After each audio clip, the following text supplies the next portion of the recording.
గత నెల రోజులుగా ధాన్యాన్ని ధాన్య సేకరణ కేంద్రాలకు తీసుకెళ్లి ధాన్యం తూకం కొరకు నానా అవస్థలు పడుతుంటే ఈ రాష్ట్ర ప్రభుత్వము పరిపాలనా లోపం వల్ల సరియైన రీతిలో ధాన్యాన్ని తూకం చేయలేక రైస్ మిల్లర్స్ కుమ్ముక్కై రైతులను నానా ఇబ్బంది పెట్టడం జరుగుతున్నది. ఇక్కడ లక్షట్పేట మండలంలో దాదాపు నెల రోజుల నుంచి అక్కడ ధాన్యాన్ని నిల్వ చేసి తూకం కొరకు వెయిట్ చేస్తుంటే అకాల వర్షం రావడం జరిగింది.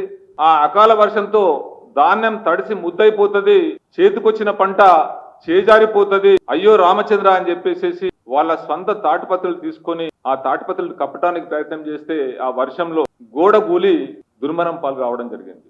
ఒక కేంద్రంలో ఇద్దరు, ఇంకొక కేంద్రంలో ఇద్దరు, ఈ విధంగా తండ్రి కొడుకులు ఒక కేంద్రంలో చనిపోవడం జరిగింది. నిన్న వరంగల్ జిల్లా వర్ధానపేటలోని ఇల్లందు కొనుగోలు కేంద్రం ఉందో అక్కడ పరిస్థితి కూడా పూర్తిగా ఎంత అధ్వానంగా ఉందంటే గత నెల రోజులుగా మొక్కలు వరి ధాన్యం కుప్పలు పోసుకొని పడిగాపులు కాస్తున్నారు, కానీ అక్కడ తూకం చేసే పరిస్థితి ఉత్పన్నం కాదు. ఆ తూకం కొంతమంది చేస్తున్నారు. ఆ తూకం చేసే వ్యక్తులు ఎవరైతే ఉన్నారో వాళ్ళు అక్కడ ఉన్న మంత్రికి సంబంధించిన వ్యక్తులు, తుమ్మల నాగేశ్వరరావు గారికి సంబంధించిన వ్యక్తులు ఉండి 2400 రూపాయలు కేంద్ర ప్రభుత్వం మొక్కలకు ఎంఎస్పీని పెంచితే కేంద్ర ప్రభుత్వం ద్వారా ఎంఎస్పీని ఫిక్స్ చేసి వాళ్ళకు రైతులకు ఇస్తే ఇక్కడ రాష్ట్ర ప్రభుత్వము ఒక ఏజెంట్ లాగా ఉండి కొనాల్సిన బాధ్యత ఉండే.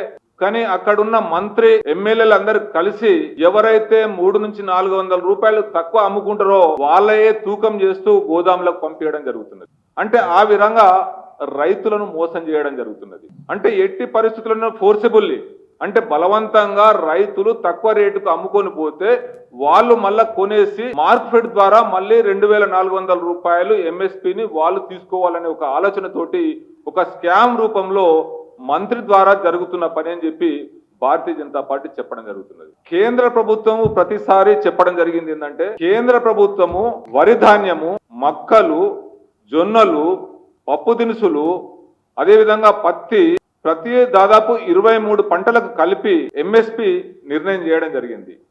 మినిమం సపోర్ట్ ప్రైస్ అంటే రైతులకు ఏ విధంగా గానీ ప్రయోజనం చేకూర్చాలనే ఆలోచనతోటి ఈ మినిమం సపోర్ట్ ప్రైస్ ని కేంద్ర ప్రభుత్వం నిర్ణయిస్తుంది.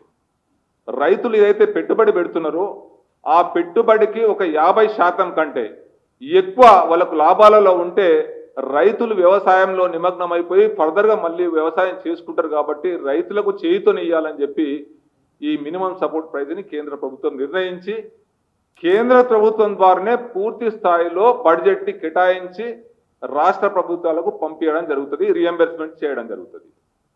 ఇక్కడ రాష్ట్ర ప్రభుత్వ పని ఏంటంటే రైతుల దగ్గర నుంచి ధాన్య సేకరణ చేసి ఐకేపీ సెంటర్ కానీ పిఐసి సెంటర్ ధాన్యాన్ని మన వాళ్ళు తీసుకొని రైస్ మిల్లర్ ద్వారా ఎఫ్సిఐకి పంపించాల్సిన బాధ్యత ఈ రాష్ట్ర ప్రభుత్వం మీద ఉన్నది.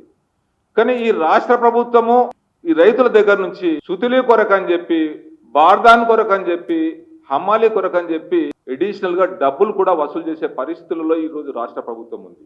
రాష్ట్ర ప్రభుత్వము రైతులను ఆదుకొని సరైన రీతిలో ఈ కొనుగోలు సక్రమంగా జరిపి రైతులకు ఇబ్బంది జరగకుండా, అదే విధంగా అకాల వర్షాలు వస్తున్నాయి, వడగళ్ల వాన వస్తున్నది, ఆ విధంగా రైతులు పూర్తిగా నష్టపోయే ప్రమాదం ఉన్నది. ఎక్కడ నష్టపోయినన్నా గానీ అది పూర్తిగా తడిసిపోయినా గానీ ఈరోజు కరెక్ట్ ధరకే తూకం వేసి రైతుల పంటలు తీసుకోవాల్సిన బాధ్యత ఈ రాష్ట్ర ప్రభుత్వం ఉన్నది.